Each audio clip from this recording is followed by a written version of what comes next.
ॐ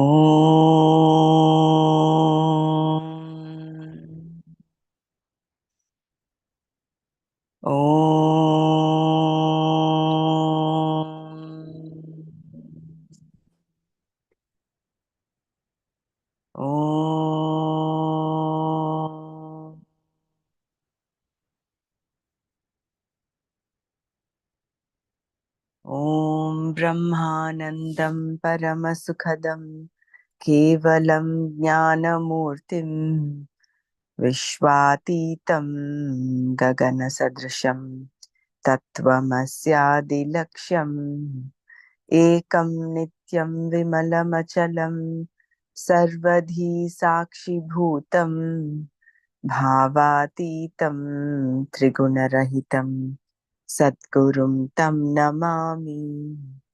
श्रुतिस्मृतिपुराणानाम् आलयं करुणालयं नमामि भगवत्पादं शङ्करं लोकशङ्करं शङ्करं शङ्कराचार्यं केशवं बादरायणं सूत्रभाष्यकृतौ वन्दे भगवन्तौ पुनः पुनः सदाशिवसमारम्भां शङ्कराचार्यमध्यमाम् अस्मदाचार्यपर्यन्तां वन्दे गुरुपरम्पराम् वन्दे गुरुपरम्पराम्।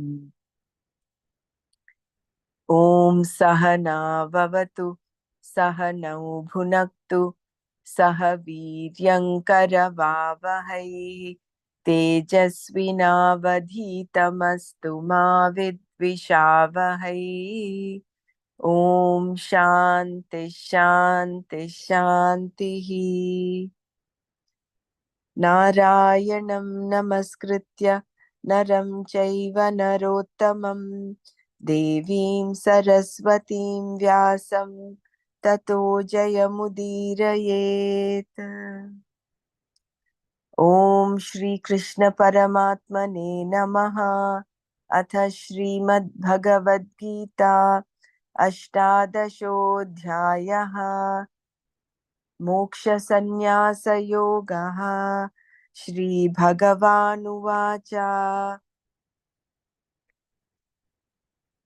न तदस्ति पृथिव्यां वा दिवि देवेषु वा पुनः सत्त्वं प्रकृतिजैर्मुक्तं यदेभिः स्यात्रिभिर्गुणैः ब्राह्मणक्षत्रियविशां शूद्राणां च परन्तप कर्माणि प्रविभक्तानि स्वभावप्रभवैर्गुणैः शमोदमस्तपः शौचं क्षान्तिरार्जवमेव च ज्ञानं विज्ञानमास्तिक्यं ब्रह्मकर्म स्वभावजम् शौर्यं तेजो धृतिर्दाक्ष्यं युद्धे चाप्यपलायनं दानमीश्वरभावश्च क्षात्रं कर्म स्वभावजं कृषिगौरक्ष्यवाणिज्यं वैश्यकर्म स्वभावजं परिचर्यात्मकं कर्म शूद्रस्यापि स्वभावजं स्वे स्वे कर्मण्यभिरतः संसिद्धिं लभते नरः स्वकर्मनिरतः सिद्धिं यथा विन्दति तच्छृणु यतः प्रवृत्तिर्भूतानां येन सर्वमिदं ततं स्वकर्मणा तमभ्यर्च्य सिद्धिं विन्दति मानवः श्रेयान् स्वधर्मो विगुणः परधर्मोऽस्वनुष्ठितात् स्वभावनियतं कर्म कुर्वन्नाप्नोति किल्बिषम् सहजं कर्म कौन्तेय सदोषमपि न त्यजेत् सर्वारम्भा हि दोषेण धूमेनाग्निरिवावृताः असक्तबुद्धिः सर्वत्र जितात्मा विगतस्पृहः नैष्कर्म्यसिद्धिं परमां सन्न्यासेनाधिगच्छति सिद्धिप्राप्तो यथा ब्रह्मा तथाप्नोति निबोध मे समासेनैव कौन्तेय निष्ठा ज्ञानस्य या परा बुद्ध्या विशुद्धया युक्तो धृत्यात्मानं नियम्य च शब्दादीन् विषयान् त्यक्त्वा रागद्वेषौ व्युधस्य च विविक्तसेवी लघ्वाशी यत वाक्कायमानसः ध्यानयोगपरो नित्यं वैराग्यं समुपाश्रितः अहङ्कारं बलं दर्पं कामं क्रोधं परिग्रहं विमुच्य निर्ममः शान्तो ब्रह्मभूयाय कल्पते ब्रह्मभूतप्रसन्नात्मा न शोचति न काङ्क्षति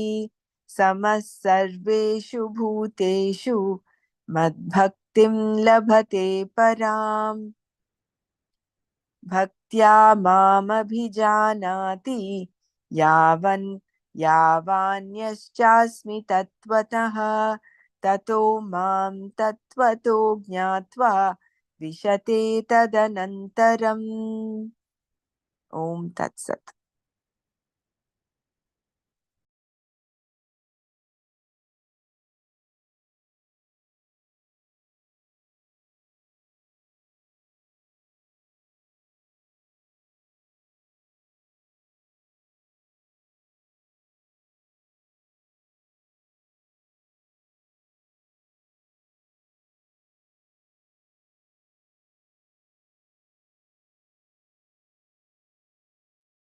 Are you able to see my screen? Yeah. Yes. Yes, Susan. So yesterday we were looking at how the vritti has consciousness coming with it. So that consciousness is the jnana. Only Chaitanya, the consciousness that is reflected in the vritti, is called jnana. So not just the thought, but the energy, the consciousness that comes with the thought, that is jnana. So it is important to understand here that the vritti itself is not jnana. Even when we talk of pot knowledge, knowledge belongs to consciousness alone, because knowledge aspect is consciousness. The qualifying is done by a name and form, nama rupa. Therefore, every vritti has the presence of consciousness. In the knower of consciousness, knowledge consciousness, known consciousness, in all the three, one consciousness alone is present. Therefore, there is no way of missing Atma at any time. Can you read the last sentence again? Yeah. Therefore, every vritti has the presence of consciousness. In the knower consciousness, knowledge consciousness, known consciousness, in all the three, one consciousness alone is present. Therefore, there is no way of missing Atma at any time.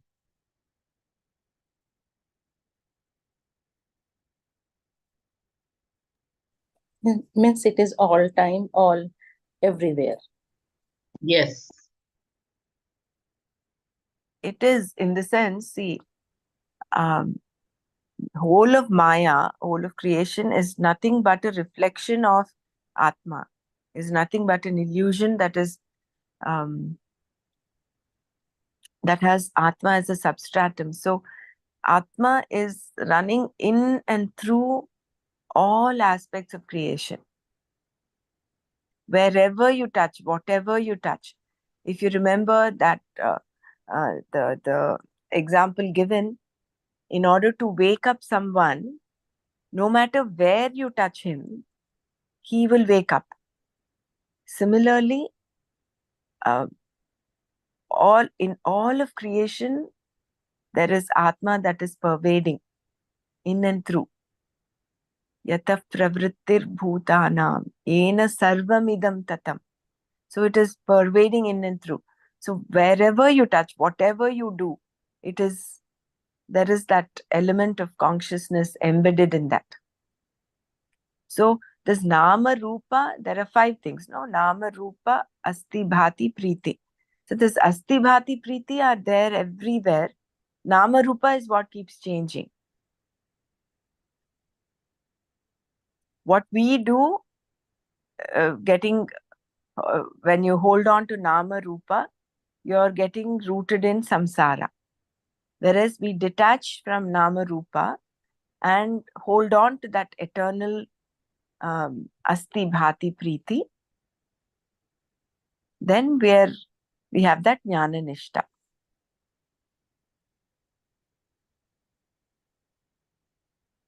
Yeah, please go ahead. One takes body, etc., as Atma, of the presence of consciousness. According to a mechanical materialistic, the body alone is Atma.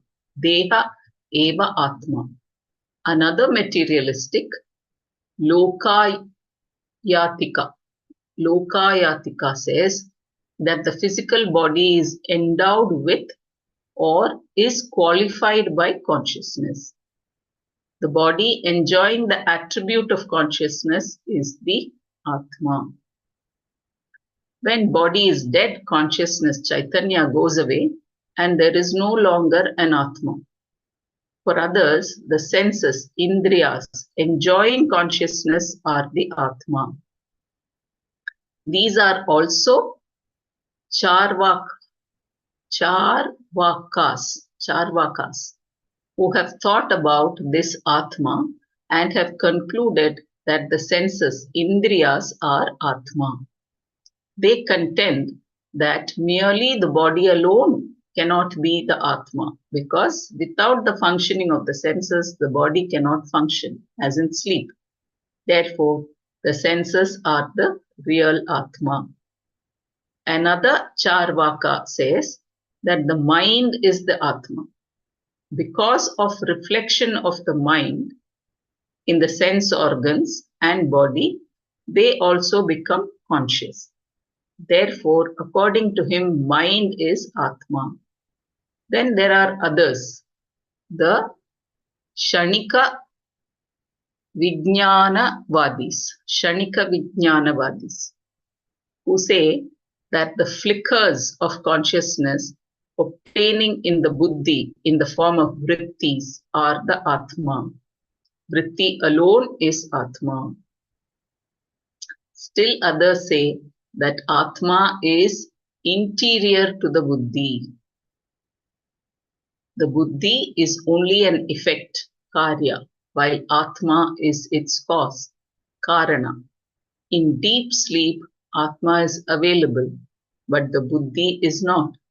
Therefore, the existence of Atma does not depend on the buddhi.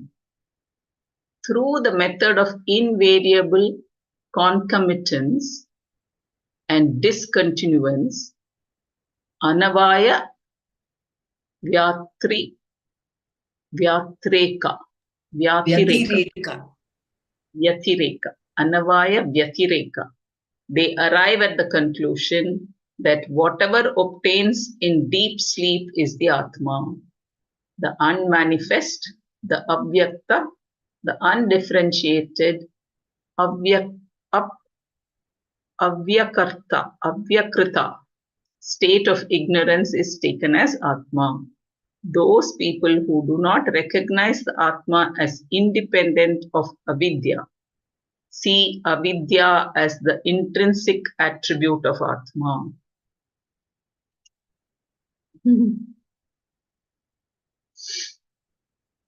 Since Atma is known to all, Is there a need for an injunction to know it? Now, in all these situations, whether the buddhi or the body is taken as Atma, one thing is certain. The cause for the error about Atma is the reflection of the consciousness, that is Atma. Therefore, one can say that knowledge for which Atma is the object is not subject to any kind of injunction, vidhi. Unless an object is totally unknown to you, you cannot be enjoined to know it.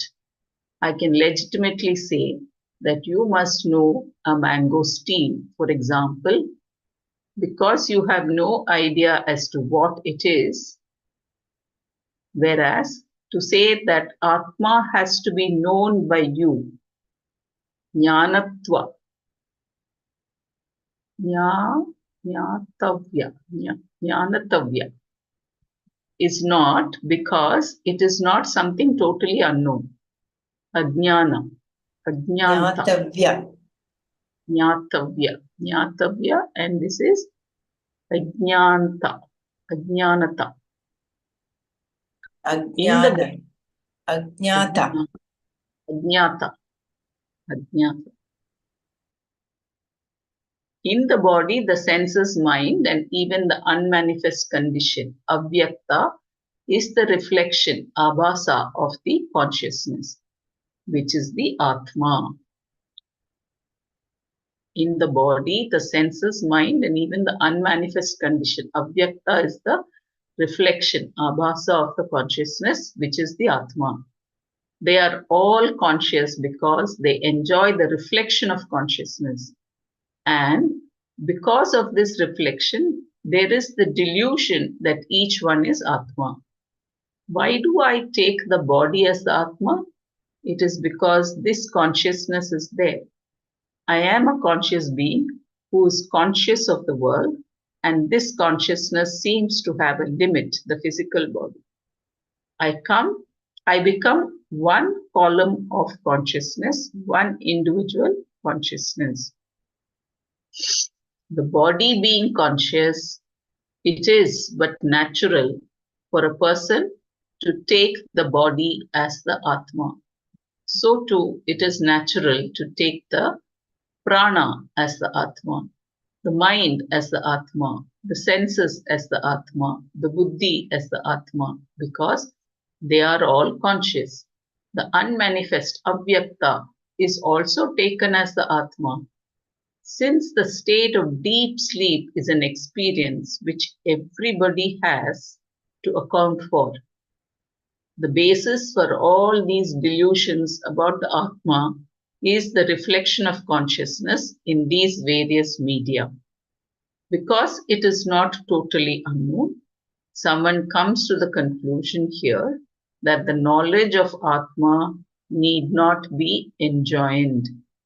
Going one step further, he questions, if this is so, why should we have such Shruti statements as, the self, my dear, is to be seen, listened to against contentions, and contemplated upon.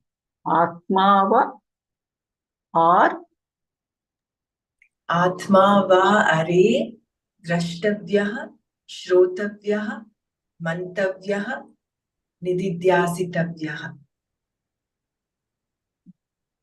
in this statement, the suffix tavya, indicating a command, is repeatedly used. If Atma is already known, such a statement would be meaningless. Then he asks, finally, the question, he is really driving it.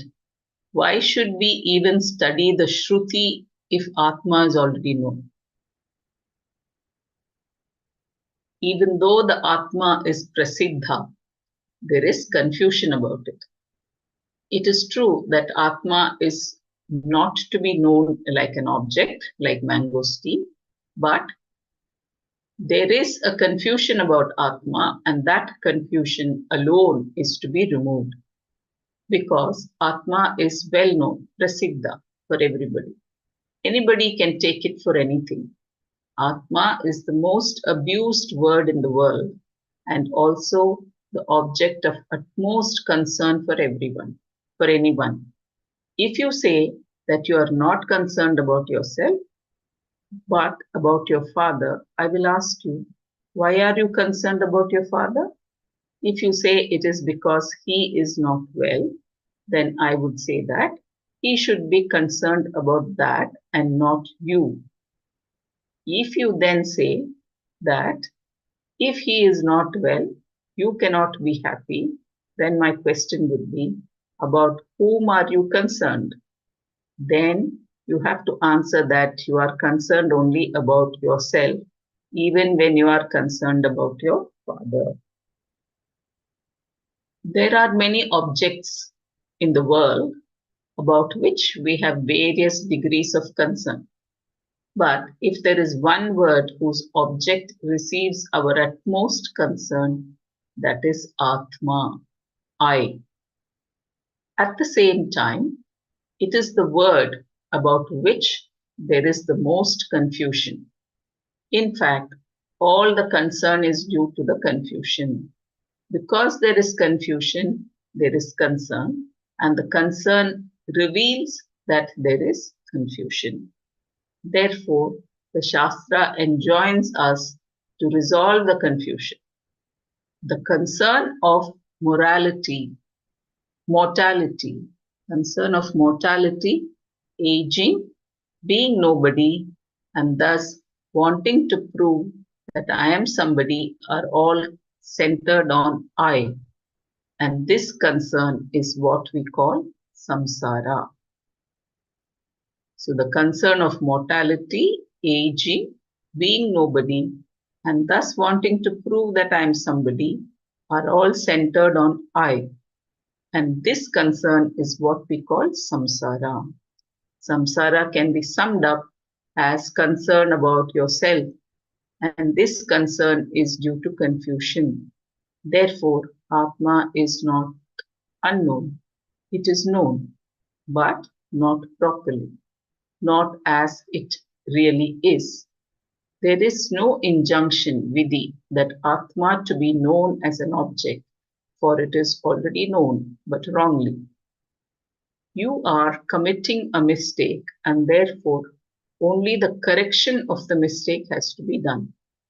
The Shruti draws your attention to this in its statements of negation, neti neti. Anything which you think is Atma is not the Atma.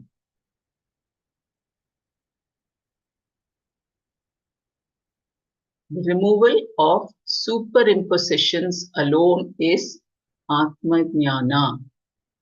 Shankara says, all that has to be done is the removal of all that is being superimposed upon the Atma. What is superimposed? All that we have mentioned, which can be summed up as name and form, Nama Rupa.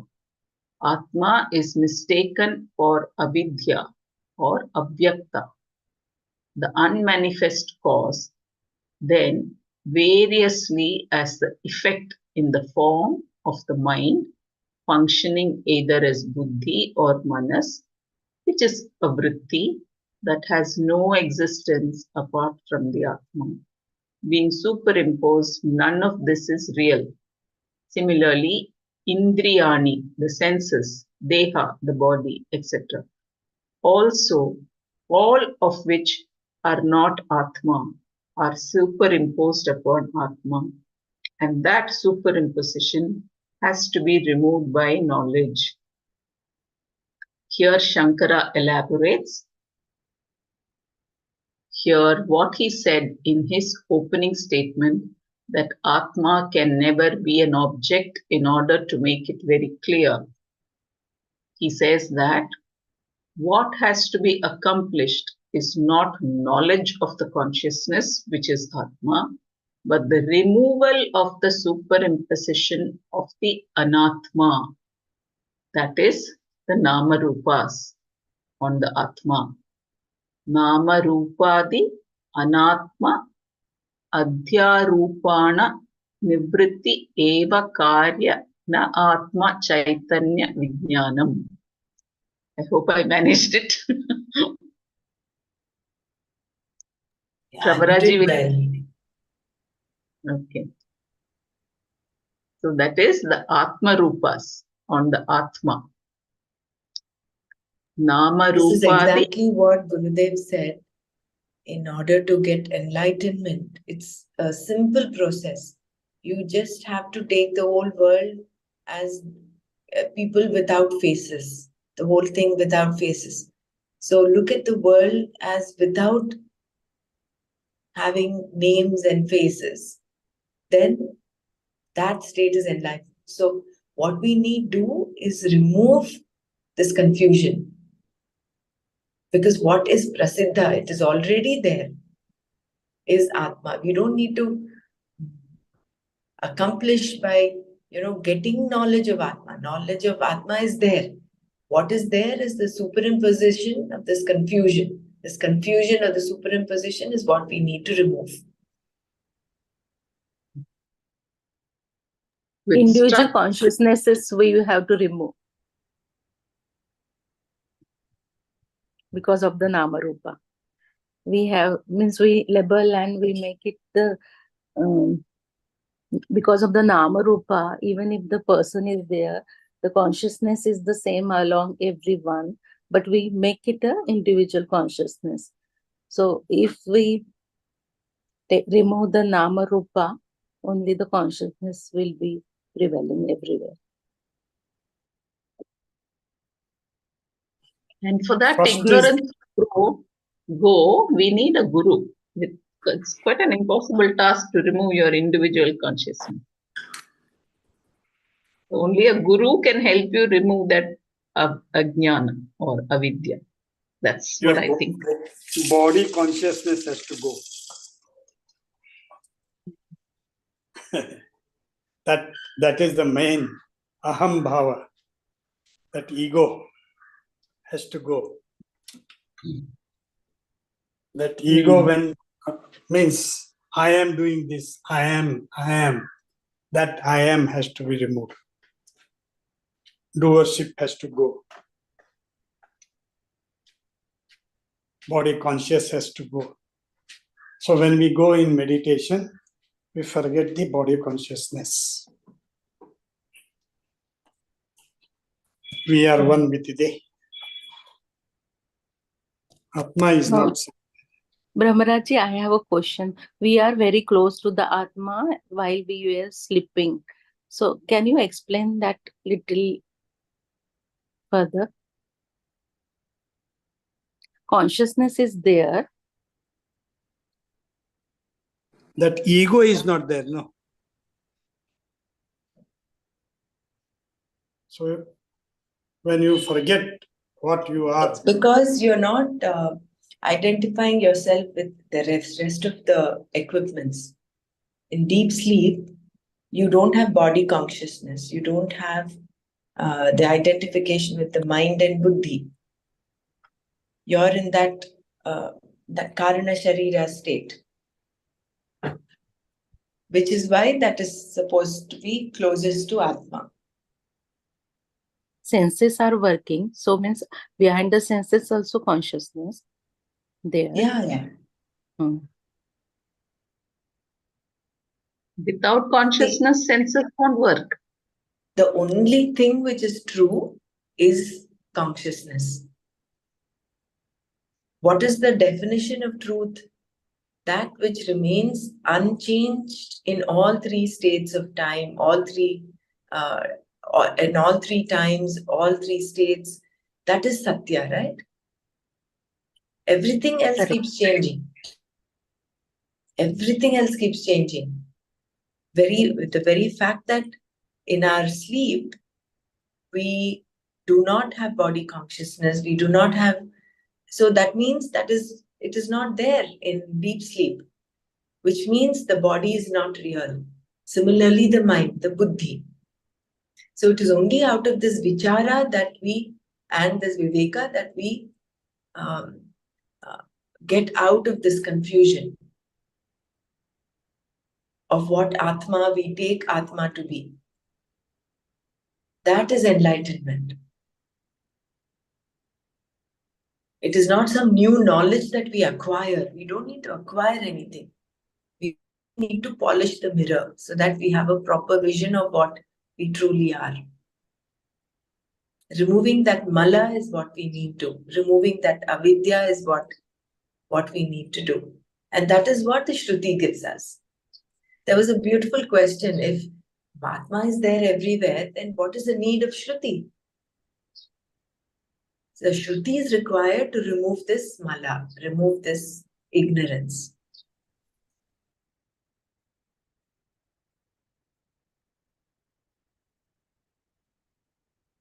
That statement was there, na? It is to be nidhi dhyasa. The word we have to nidhi dhyasa. What is that? That in the previous. Atma va are shrotavyaha mantavyaha nididhyasitavyaha. You'll have to listen, shravana, manana. You'll have to do manana about it. And you'll have to contemplate about it.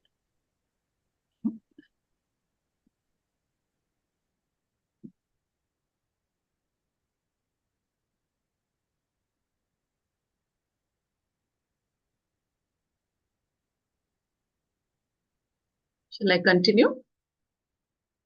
Yeah, please. Yes, yes. Yeah. With such straightforward statements as these, one wonders, where do people get the idea that there is a super consciousness that is to be known? They say that beyond the body is a mind, beyond that is a buddhi, beyond that a buddhi, and beyond all that a super consciousness that you should realize. But Shankara says very clearly here that you need not gain knowledge of the consciousness that is Atma. Why? Because that is one thing which is present all the time. When you see something or hear something or smell something, and when you do not experience anything at all, consciousness, which is Atma is present. I didn't understand this. Because that is one thing which is present all the time.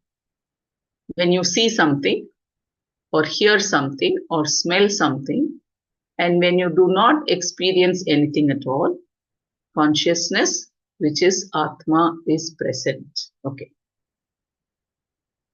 So whether you're doing something or not doing anything, consciousness is present. Atma is present.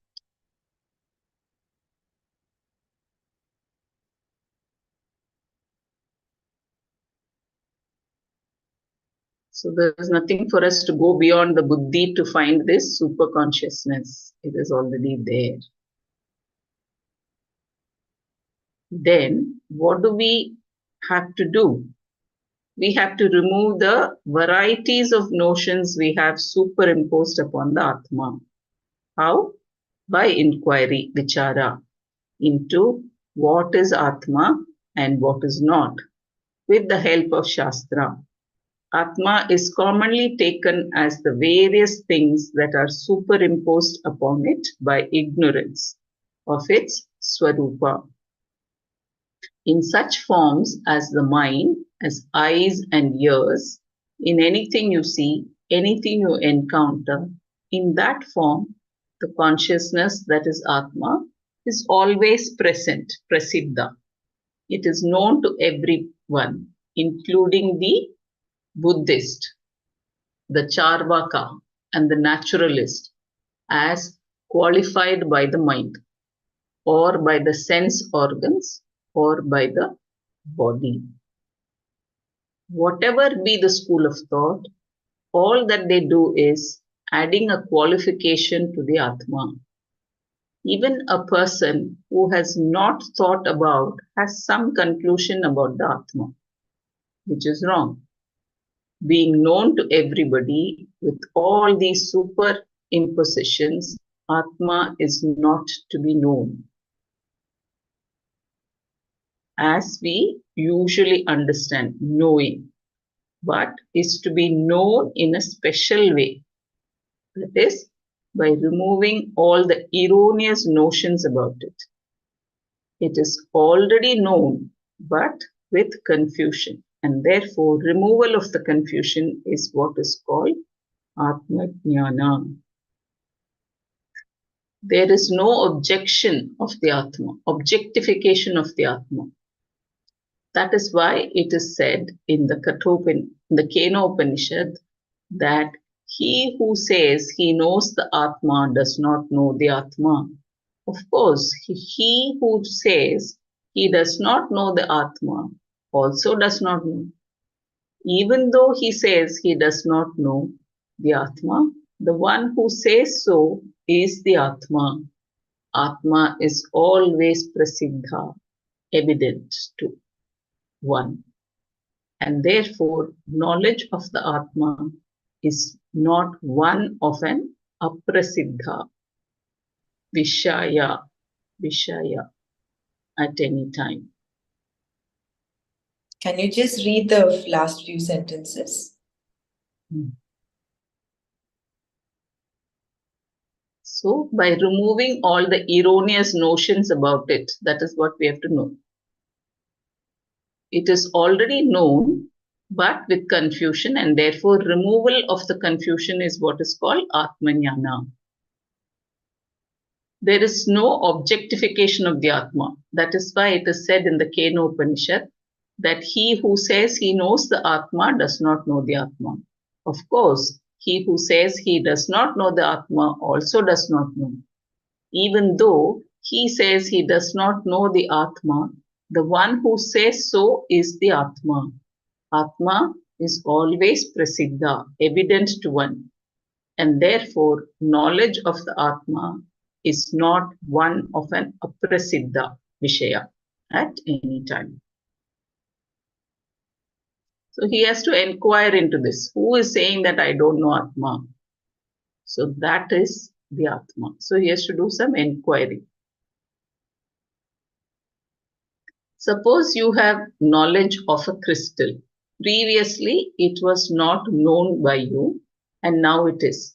Therefore, in your mind, the vritti, the thought is there, for which the object is the crystal. This is knowledge. It is the same for any kind of knowledge of a particular object. Now, suppose I say you must gain knowledge of the consciousness, which is Atma. What will you do? How can consciousness, which is Atma, in which the seer and all the forms of knowledge and all objects of knowledge shine, can shine as an object like the crystal? That is the only thing you need to know as an object. That is the only thing you do not need to know. So Atma is the only thing that you do not need to know as an object. That in which all the vrittis of all the objects are illumined, which is the very nature, swarupa of every vritti, is the consciousness, which is Atma. You cannot objectify this consciousness because it is the one thing which is not available as an object, nor is it necessary for you to objectify it. So that one thing with which you know everything is Atma. So therefore you don't need to objectify it because it is not available as an object. Everything shines Which in is why when witness someone says, I know the Atma, he actually does not know. Which is why Gurudev says, when a person says he's enlightened, he is not enlightened. Because the one who is enlightened will not say so.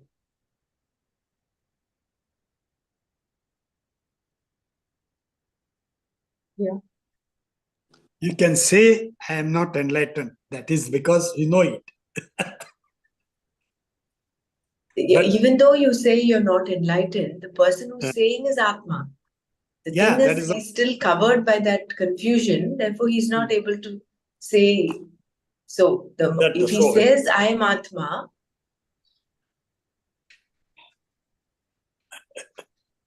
and the Atma is anyway enlightened. So if you say you're not enlightened, then you're telling a lie, because your Atma is anyway enlightened. So you don't know. that is why the whole journey is from I don't know to this beautiful I don't know. Correct. Very nice.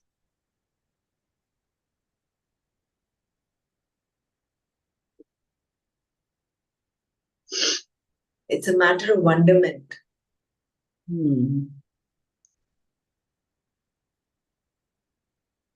That's why this whole thing, Gurudev says, no, enlightenment is a joke.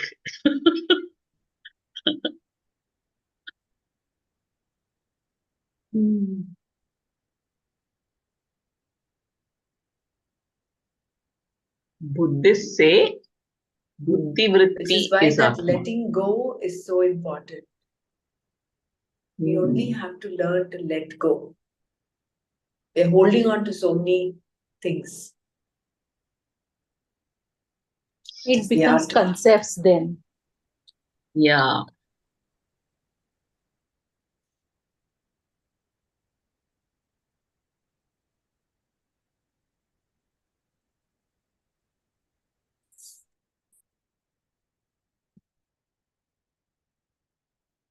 We are so ingrained to live with attachment, so to letting go is such a task.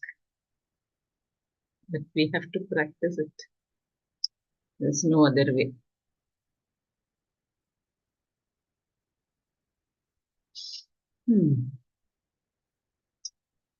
Buddhists say buddhi vritti is Atma because it reflects consciousness. Shankara says that it is because of this fact, that is, the reflection of consciousness is available in every vritti, that the Buddhists, the Shanika Vijnanavadis, take the vritti as the Atma. In their view, only momentary consciousness is available at any given time. When you see me right now, for example, it looks as though I have been sitting here for the past several minutes. I seem to be shining in your mind constantly. But it is not true. Your mind is moving and the vrittis keep changing. It seems as though the same person sitting here because of memory. But what really happens is that the vrittis in your mind keep changing like the frames in a movie. Because the vritti is imbued with is imbued with consciousness and is momentary, the Buddhists conclude that the Atma is a momentary flicker of consciousness. In taking the vritti as Atma, he is not incorrect, but he is not correct in saying that Atma is the vritti. Once he takes Atma as the vritti, then the Atma is also momentary like the vritti, and therefore Atma has no reality other than the vritti. In fact, there is no Atma. In fact, there is no Atma. That is why they say that the Atma is nothing but flickers of consciousness, and that is, there is no object outside, only a vritti that keeps changing, like in a dream, and there is no Atma. Outside is a concept, as is inside. In this view, all we have is a concept, but the concept keeps on changing. If there is a semblance of continuity, that is the delusion. Momentary existence is the reality. If one were to ask, how can the vritti be known if there is no knower? he has an answer for that. What is that momentary existence is the reality? They say that, the Buddhists say that Buddhist. vrittis keep changing, Yeah. and Atma is present in this vrittis as a flicker of consciousness. So it is not there always. It comes and goes. So that's why they say it is momentary existence. So they say there's no Atma, but it has a momentary existence. Okay, got it. Momentary existence because of the thought, the vrittis. So for them, only vritti is got Atma. And vrittis change, so it is only momentary existence. If one were to ask, how can the vritti be known if there is no knower? He has an answer for that. See, he says there's no Atma, so no knower. So he says that no other means of knowledge is required because he accepts that being consciousness, the vritti has the status of being known by itself. Because vritti is consciousness, it has the ability to know itself. That's how they are saying. So there is no knower, only vritti exists as a knower, again momentarily. When it obtains, it is self-revealing. It does not require anything else. For him, there is no dependence upon any other pramana, which means no knower is necessary. We also say that Atma is self-revealing, but it is not momentary. How do you know that a flicker of consciousness is the Atma? The flicker cannot know because it only exists for a moment and goes away. It does not know that it is changing. In its view, the next moment has not come, and the flicker was not there previously to know of its own arrival. There is no way to logically account for this view. Very nice. My God, Shankara's buddhi is so sharp.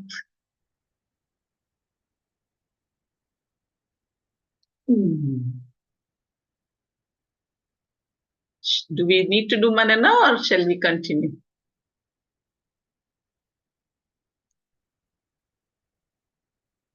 Can someone sum up what Shankara says and Buddha says?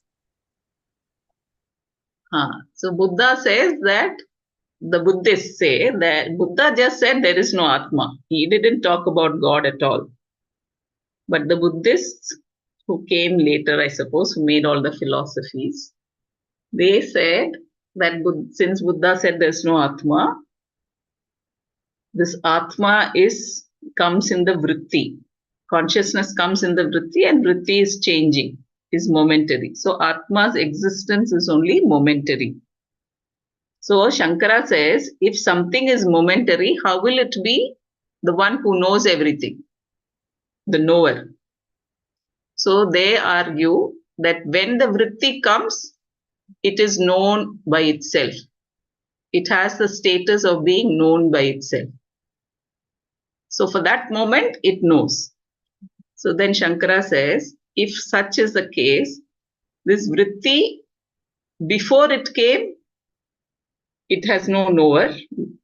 And after it goes away, also there is no knower. But that is not true, because this is dependent. Shankara says vritti is dependent on the consciousness. Only the consciousness can shine light on the vritti, so which means it is always there. So for him, there is no dependence upon any other pramana. That is the Buddhist. They say this vritti is not dependent on any other substantiative or substance. So which means no knower is necessary. Then the next argument is that Atma is self-revealing. But Buddhist says it is momentary. It is a flicker. So how do you know that a flicker of consciousness is Atma if it is only momentary and self-revealing? The flicker cannot know because it only exists for a moment and goes away. And since it is changing. So in the next moment, in this view, the next moment has not come. And the flicker was not there previously to know of its own arrival. So Shankara says Atma is self-revealing, no, and it knows everything, and it is not dependent on anything. It is independent. Whereas Buddhists say Atma or consciousness comes momentarily through the vrittis, and when it comes, it is self-revealing and it is the knower. So Shankara says, if that is so, this thought does not know that it is coming. He says, no, previously to know of its own arrival. The flicker was not there. So this knowledge was not there that this thought is going to come. So the thought itself has no knowledge of its existence. So there is no logical account for this view. So Shankara squashed that. You getting it? Yes. Thank you. Yeah. Therefore, Shankara says, only the negation, so beautifully. Therefore, Shankara says, only the negation of the superimposition onto Brahman due to ignorance has to be done. No effort has to be made for the knowledge of Brahman because it is absolutely prasiddha. There is no question of how to experience Brahman because everything is experienced in Brahman and you are that Brahman. There is no effort involved here, only negation. And the negation does not require effort because it is not like sweeping to remove the dirt from the floor. We are not trying to remove some impurity from the Atma because it is always pure, Shuddha. The removal here is purely like the removal of the snake upon the rope. The kind of effort you have to make for that is the effort. The kind of effort you have to make for that is the effort you have to make here. So we have to remove this snake upon the rope. That superimposition we have to remove. That's what Shankara says. I didn't understand this sentence. The kind of effort you have to make for that is the effort you have to make here. All you have to do is to remove the properties superimposed upon the Atma, which really belong to what is not Atma. That is the Anatma Dharma. So to say that it is momentary, all that ignorance we have to remove. That's what. I wish you'd write it in simple English. Anatma Dharma we have to remove. No other effort is required because Brahman, which is Atma, is very well known. Atyanta Prasiddha, in the sense that nothing else is more known to you, is more present, more available. Once the superimpositions are removed, it is known as limitless because all the limitations that were nothing but superimpositions are removed from it. Very nice. So we have to constantly remember the description of the Brahman that we have learned, no? That Satyam Jnanam Anantam, then eternal, blemishless, Vimalam Achalam Sarvati Sakshi Bhutam. So all that we have to constantly remember, so that all the other superimpositions which we have will slowly fade away.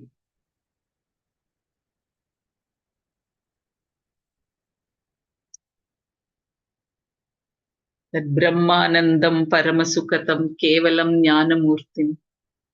That shloka is, we have to constantly remember it. That is Atma, and that is what we are.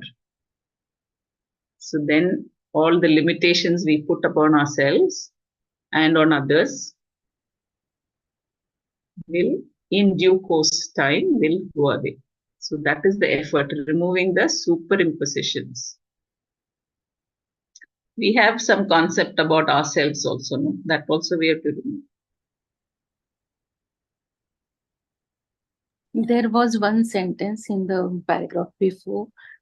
All the objects shines because of their vrittis in the consciousness. So whatever we are superimposed, it is because of our vrittis we get along with that superimpositions, and they are shining only because of the consciousness. If we remove that vrittis, Yeah.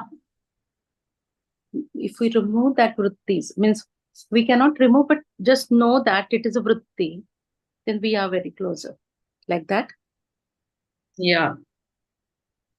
Because ignorance is also part of consciousness. Remember? Yeah. Because it will come along with any vritti, depending on our state of antakarna, how pure it is. If it is pure, then we will have vrittis without blemishes. If it is impure, we will have vrittis with all the ignorance coming along. Now the prasiddha and atyanta prasiddha words got very good meaning, and now we can remember. Otherwise, we used to say prasiddha, means he is famous, like that. But now the new meaning has come to us, these two words, atyanta prasiddha and prasiddha. Atma. Atyanta prasiddha, what does it mean? It's everywhere. Yeah, means all time it is consciousness. Yeah. When you know the self, means when you respect that self, you will not be after the self-respect. That is Guruji says. Atyanta means superlative, good, better, best. How we say best, no? Like Atyanta means it's a superlative. There's no end. Superlative. There's no end. Superlative. So if you know that self, means you don't require the effort to say it is prasiddha, or means it is well known, very well known. I like that.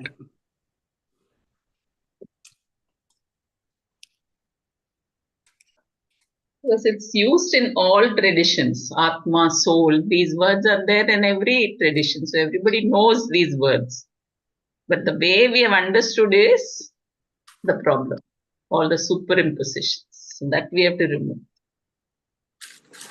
For which we must know the true nature of Atma. That's why I like all those shlokas which describe what is Atma.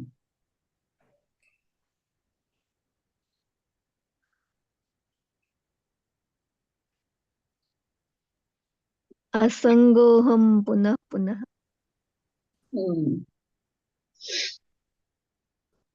Satchidananda rupoham. Shivoham. Mano buddhi ahankara chittani naham. न जश्रोत्र जिह्वे न जघ्राण नेत्रे न जव्योम भ्योमि न तेजो न वायु चिदानंद रूपम शिवोहम शिवो. We have to keep on having that in our head. Yeah. Can you go to that part where we talk of ignorance and Atma. Where is that? You have to remove the superimposition, that one.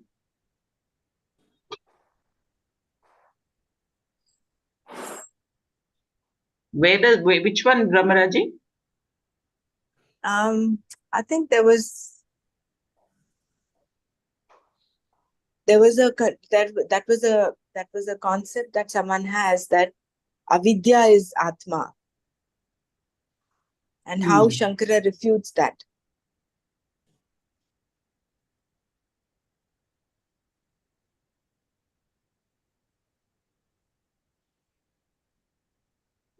Here Shankara says, no, go down.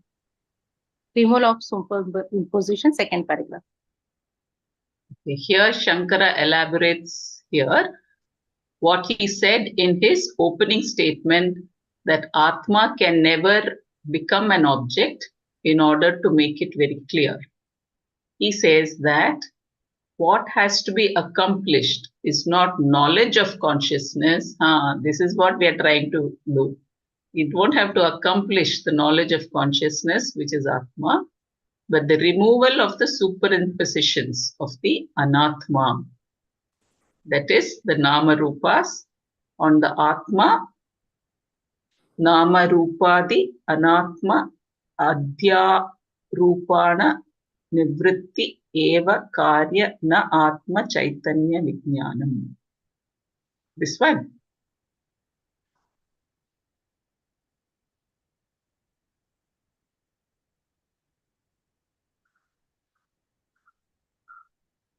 Avidya. I do remember reading that about avidya. I think it's a bit ahead.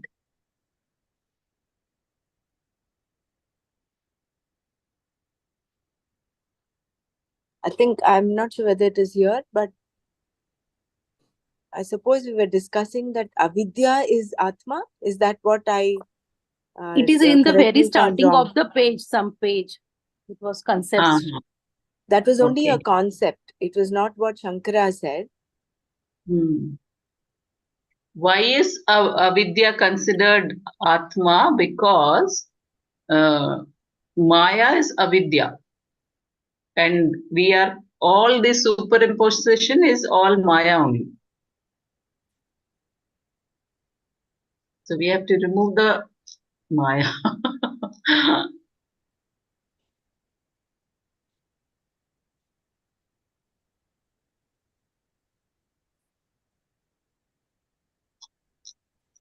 Yeah, it's okay. Never mind. We'll continue. I think you may have to do a lot of up and down.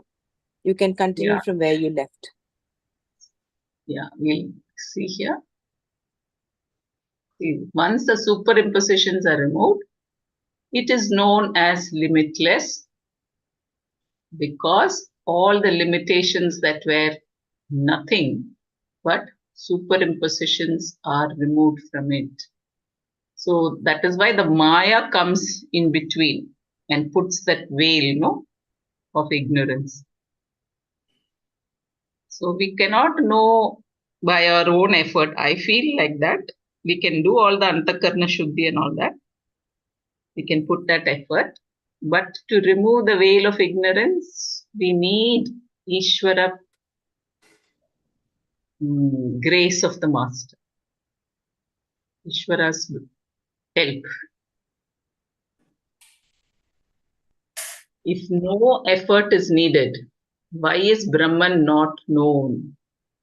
If there is no effort involved in gaining knowledge of Brahman, why does everyone not know it?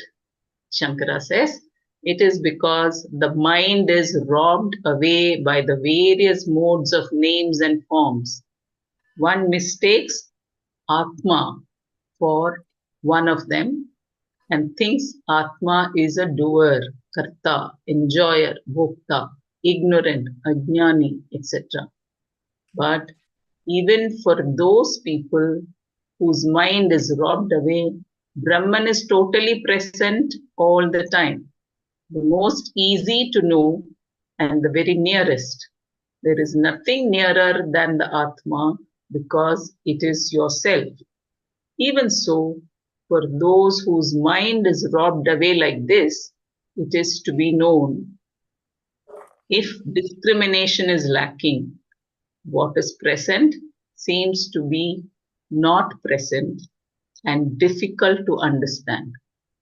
What is nearest seems to be far away and other than oneself. Brahman, which is the Atma, which is always present, looks as though it is something to be accomplished, something to be reached after transcending everything. Even though it is the easiest thing to understand, it becomes difficult, complex. And even though it is the very nature of oneself, one always wants to look outward for it or wants to dive deep within for gaining this Atma. In some form, the person is always searching because of lack of discrimination, aviveka. Because his mind is occupied with varieties of things like heaven and other local things, he does not think what he is seeking is himself. He thinks he is something other than himself and he has to gain, and therefore Atma is difficult to know. Durvijña, Vijñeya, Durvijñeya.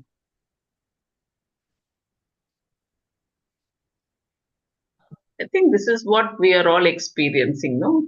We know conceptually that Atma is oneself, is the closest.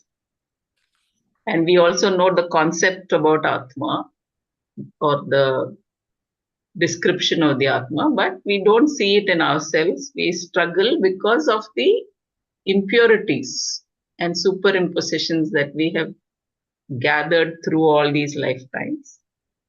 So we find it is very difficult to do because we are because so of caught the up. efforts we are putting in. We have to put effort, I think, to clean. We are putting this. We get caught up in local things. That is so correct. Maya. Maya, power of Maya is so powerful. No? So even great meditators were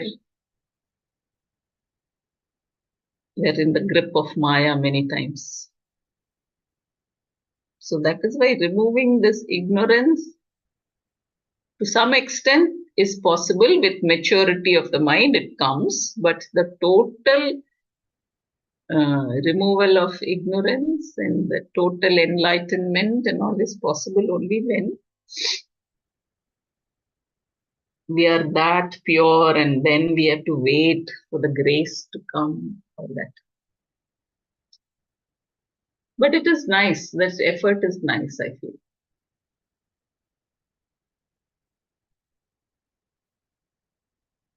At least the energy is focused on something good, not on these local things. Many times we are caught up on what to cook and what to do and all that. So we get caught up in it. Relationship, finance, what else? Health, events, all that we get caught up. So our effort is diluted, energy is wasted. But that's how a grahasta's life is. That's how it is. It's okay. As long as we are on the cart, Gurudev says, no, I am pulling it. Just stay in the cart. I'll take you where you have to go.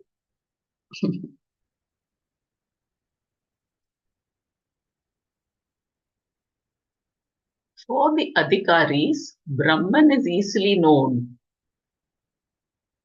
On the other hand, there are those whose minds are freed from concerns about external objects. who have discovered a certain objectivity in themselves. These people who are mature, who are mature have gained two types of grace. One is the grace of the teacher, Guru Prasada.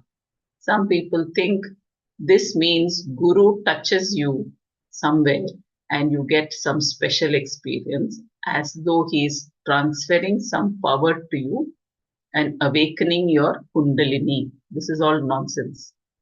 They say everything is Mithya, but this Kundalini, which is equally Mithya, somehow becomes Satya. Any experience, including Kundalini, is Mithya. It is within samsara. The grace of the teacher here is teaching, Upadesha, of the meaning of the Mahavakya, Tattvam Asi. Then you need Atma Prasada also. Oh wow, see, we've studied this before. We need grace of our own self. Atma Prasada also. You have to bless yourself. If you look down upon yourself, what can the Shastra do by telling you that you are Brahman? You have to look upon yourself as the one who is fit to know this. Then alone it is available. Wow. For those who have this type of mind and a proper teacher, this twofold grace, there is nothing more well known, nothing that can be understood more easily, nothing more imminent. So nice. So we have to do this also. We have to look upon ourselves fit to know this.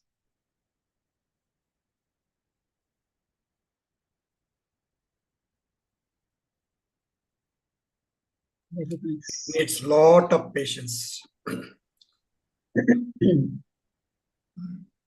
Meditation, meditation, meditation. Today it will not happen. Tomorrow it will not happen. We have to just continue and continue. And we should not say that I cannot do it. I will do it. That's it. You go into that. Slowly Many obstructions will come, while doing. But be stick to it, commitment. Many times what happens, the obstruction comes, we'll say, oh, it's not possible with me. Until the end also, not beginning. Beginning it is needed. That is there. But end also, you are there. Even then, some small thing, you again say that it's not possible with me. You have to think that it is in you, only in you, with the grace of Guruji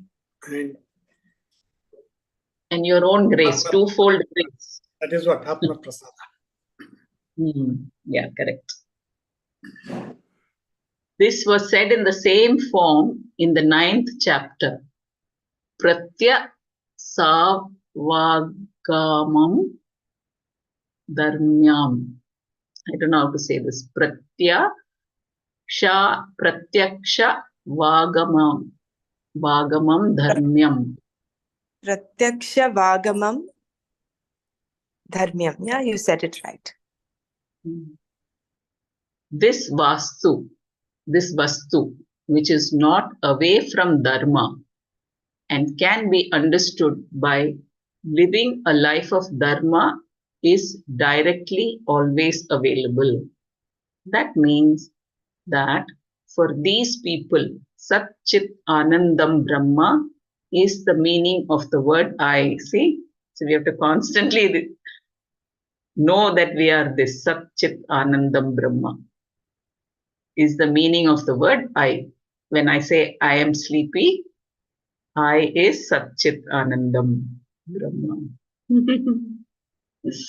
So sweet. Meaning of the word I, not anything else. So we have to practice this. When we say I, we must immediately think of Sat Chit Ananda. It's like a game we have to play. I want to go for a walk. So Sat Chit Anandam is going for a walk. With reference to consciousness, anything limited is negated. Anything inert is negated. If you think it is an effect, that is also negated.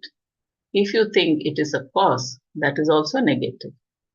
If you think it is attached to something, it is negated. If you think it is located somewhere, that is also negated. And if you think it is time bound, that is also negated. Aha!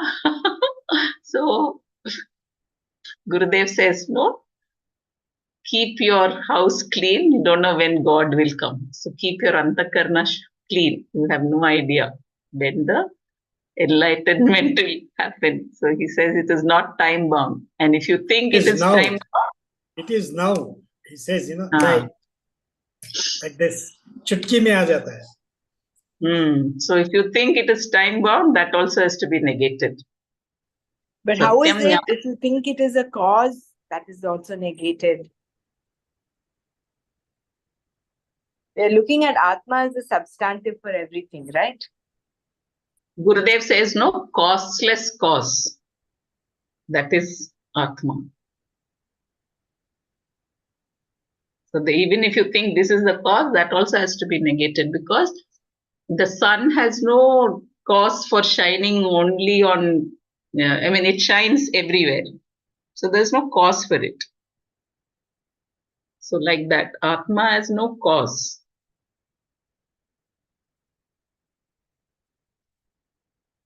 Atma has no cause, that is true. But Atma is the cause for all of this. So it does not have a cause for certain, that is there. Yeah, the cause is because of karma, guna karma, no? That Bhagavan says. Whatever is happening, Atma is not involved in any of those actions, not the cause for what you're going through, because it is your karma, guna, whatever you have done, it's coming to you. So Atma is not the cause.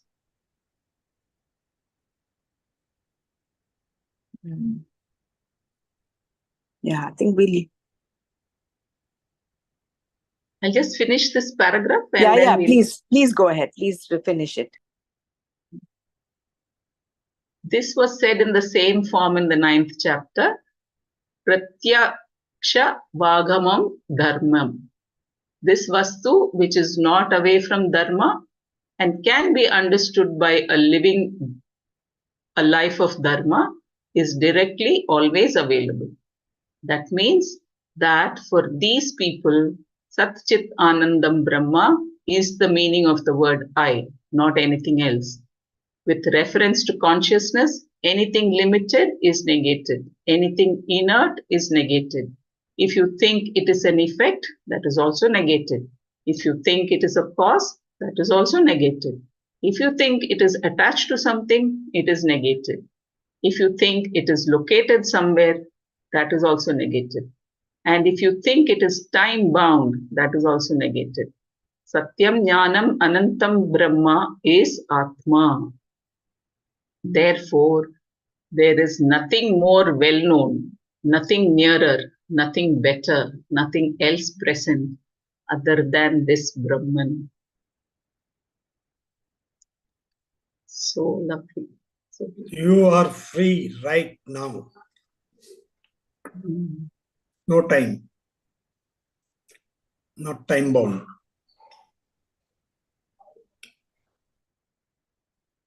Only the wells has to be removed. Yeah. Ignorance.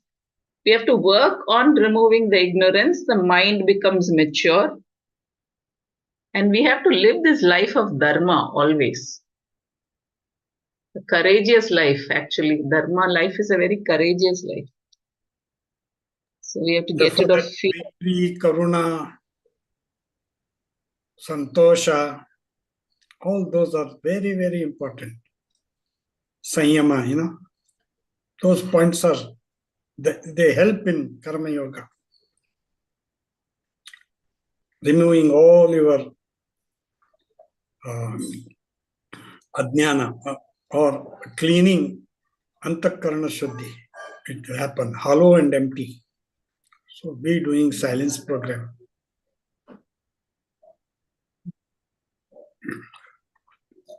घसीटते रहना है, just Can you cleaning. read that Kundalini part? What is, he says all nonsense that. Yeah. For the Adhikaris, Brahman is easily known. On the other hand, there are those whose minds are freed from concerns about external objects, who have discovered certain objectivity in themselves. These people who are mature have gained two types of grace. One is the grace of the teacher, Guru Prasada. Some people think this means the Guru. So Guru Prasada is not this Kundalini awakening and all that. Grace of the master is also a costless grace. Some people think that this means the Guru touches you, Guru Prasada. Guru Prasada is something like the Guru touches you somewhere and you get some special experience as though he is transferring some power to you and awakening your Kundalini. This is all nonsense. They say everything is mithya. But this Kundalini, which is equally mithya, somehow becomes satya. They are the Adhikaris who say this. Any experience, including Kundalini, is mithya. It is within samsara. The grace of the teacher here is teaching, upadesha, of the meaning of the Mahavakya, Tat Tvam Asi. So, this is what the teacher is doing, is transferring the wisdom of this Mahavakya, Tattvamasi, experiential wisdom. Then you need Atma Prasada also. You have to bless yourself. If you look down upon yourself, what can the Shastra do by telling you that you are Brahman? You have to look upon yourself as one who's fit to know this. Then alone it is available. For those who have this type of mind and a proper teacher, this twofold grace, the proper mind, this type of mind we must have. A mature mind that I am eligible for this knowledge, I am fit for this knowledge. So with this type of mind and a proper teacher, this twofold grace, there is nothing more well known, nothing that can be understood more easily, nothing more imminent.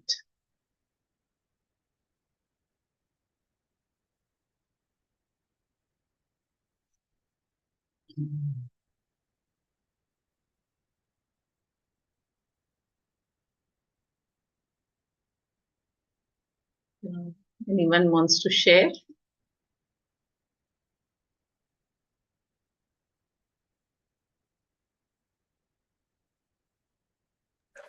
See, the important is that you have to look upon yourself as one who is fit to know this.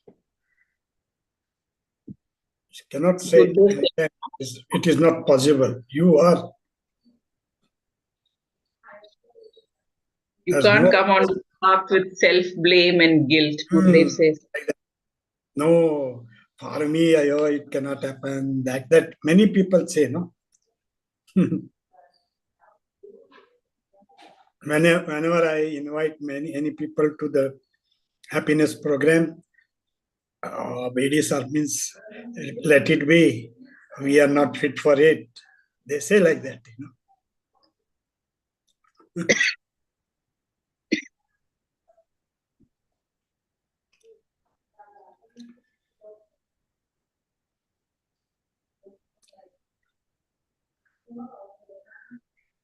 So go back to that Uttare Tatmanatmanam. Lift the mind by yourself. So you are eligible for this wisdom. And you are working on that. So you keep working and remembering the I is Sat Chit Anandam Brahman. Satyam Jnanam Anantam. That is what you are, and you are just going through all these experiences in your daily life because of your role and position. Guna karma, you are there. With cleansing, your mind will mature. And and you have to negate all that. That is so nice. It is not time bound. It is not attached to any condition. It is not located somewhere else. So nice.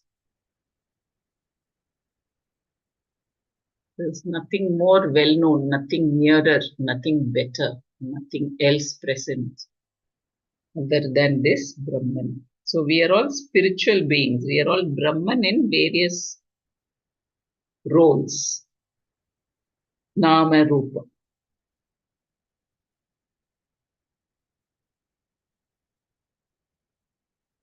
It's all nice intellectual understanding, but to live it is the challenge. That is the purpose of this life.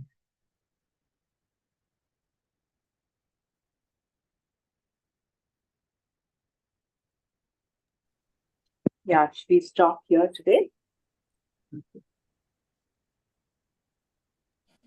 You can put Mano Buddhi Ahankara today. We have to negate. That's the better way. Okay. We have time, 2 minutes. Loka samasta sukhino Pranashata. bhavantu. Om Shanti Shanti Shanti. Om Tat Sat Shri Krishnarpanamastu. Jai Gurudev.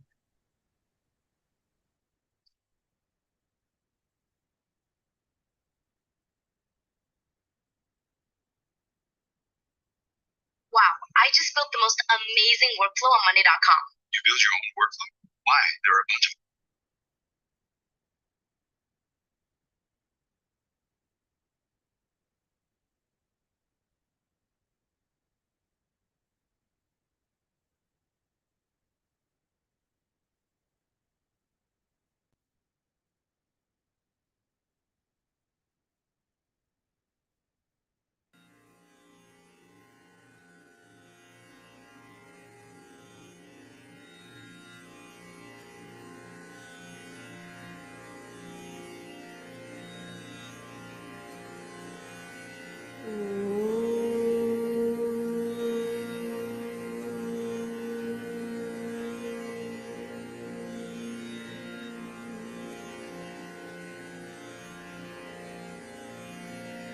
मनोबुद्ध्यहङ्कार चित्तानिनाहं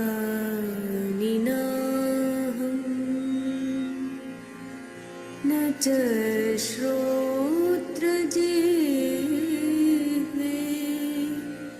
न च घ्राणनेत्रे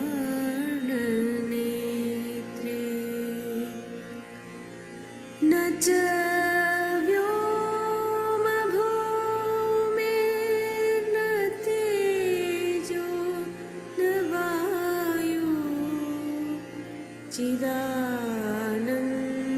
चिदानन्दरूपा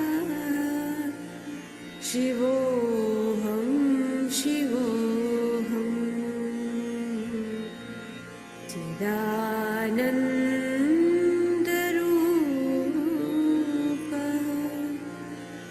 शिवोऽहं शिवोऽहं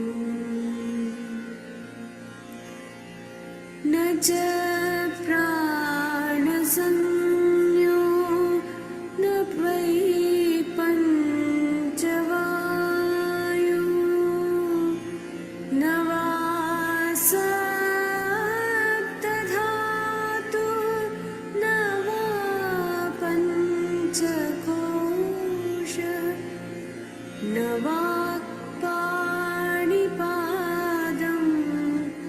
न चोपस्तपायु चिदानन्दरूप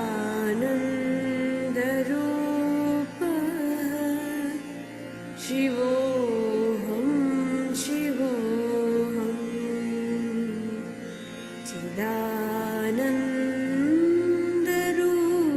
चिदानन्दरूपः शिवोऽहं शिवोऽहम् न मे द्वेषरागो न मे लोभमोहो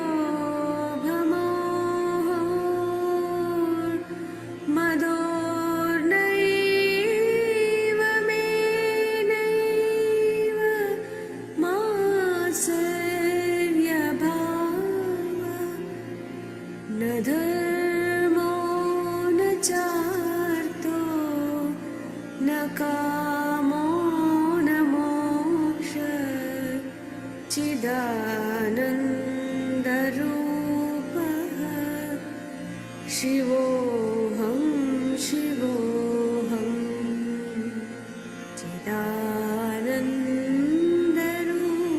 चिदानन्दरूपः शिवोऽहं शिवोऽहम्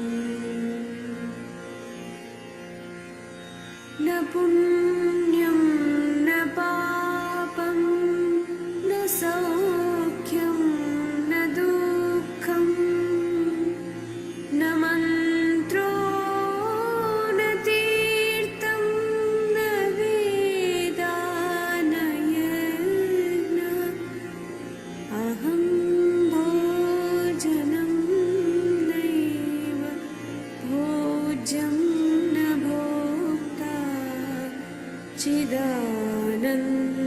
चिदानन्दरूपः शिवोऽहं शिवोऽहं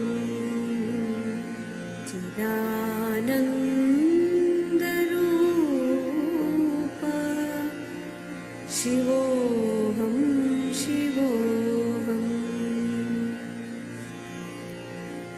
न मृत्युर्न शङ्का न मे जातिभेदः पिता नैव मे नैव माता न जन्म न बन्धो न मित्रं गुरो नैव शिष्यः चिदानन्दरूपः शिवोऽहं शिवोऽहं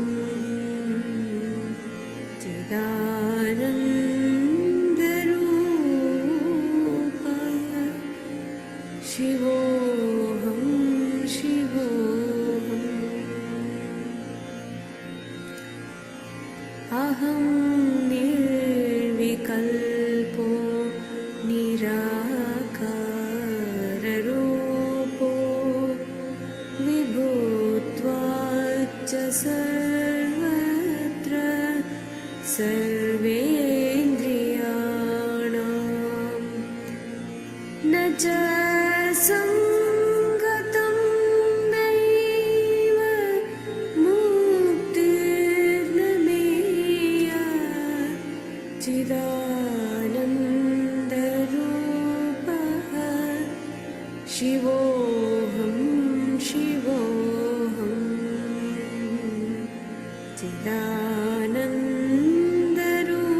चिदानन्दरूपः शिवोऽहं शिवोऽहं शिवोऽहं शिवोऽहं